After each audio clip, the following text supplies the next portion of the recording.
Dr Jekyll and Mr Hyde, Chapter 4, The Carew Murder Case.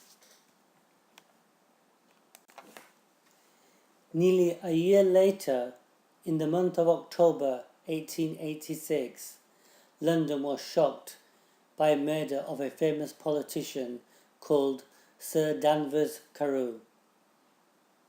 The crime was witnessed by a maid servant who worked at Dr Jekyll's house. This is what she saw. There was a full moon and it was about midnight. She saw a handsome old gentleman with white hair walking alone in the street. The maid also noticed a very small young gentleman walking towards him. The old gentleman was very polite, and it seemed as if he was asking for directions. Suddenly, she realized that the young man was Mr. Hyde, who had once visited her master and who she did not like. Mr. Hyde had in his hand a heavy stick and seemed to listen with impatience. And then, all of a sudden, he broke out in a great flame of anger like a madman.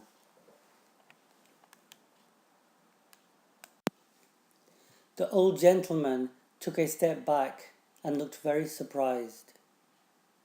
Then, all of a sudden, Mr. Hyde attacked the old man. With ape-like fury, he was trampling on his victim, and the sound of his bones breaking was so terrifying that the maid fainted. It was 2 o'clock when the maid came to herself and called for the police. The murderer had gone long ago, but there lay his victim in the middle of the road.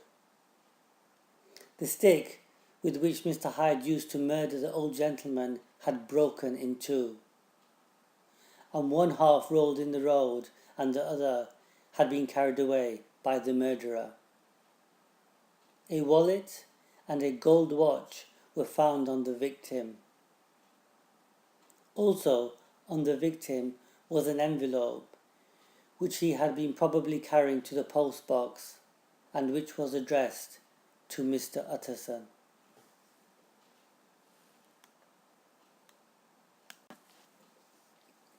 Mr. Utterson went to the police station in the morning. He identified the dead old gentleman as the famous politician, Sir Danvers Carew. The policeman briefly narrated what the maid had seen and showed the broken stick. Mr. Utterson immediately recognized the stick. He gave this to Dr. Jekyll as a present many years ago. "Is this Mr. Hyde small?" asked Mr. Utterson. "Particularly small and particularly wicked looking," said the police officer. "If you will come with me," said Mr. Utterson, "I think I can take you to his house." They travelled to an area where Mr. Hyde lived, and it was like a place you would visit in a nightmare. The fog covered the dirty street. It looked like an unwelcoming place. People were wearing dirty and old clothes. There was a gin house that was already full at 9 o'clock in the morning. There was a cheap French cafe and many poor children standing in the streets. So, thought Mr. Utterson, this is the home of Dr. Jekyll's close friends and the man who will inherit his fortune. The landlady told the police and Mr. Utterson that Mr. Hyde had been at home last night, but he had left about an hour ago. The landlady said that Mr. Hyde was a very strange person. Most of the time he did not spend at home. In fact, last night was the first time he was at home in 2 months. Mr. Hyde's home had expensive and good furniture. However, it was clear Mr. Hyde was in a hurry before he left, because clothes lay about the floor, with their pockets inside out. The drawers of his desk were left open, and many papers had been burned. The other half of the stick that was used to kill the old gentleman was found behind the door. Mr. Utterson found part of a checkbook that had not fully burned. He and the police inspector took it to the bank. In Mr. Hyde's account was several £1,000s. Mr. Utterson said, when Mr. Hyde goes to the bank, he will be arrested.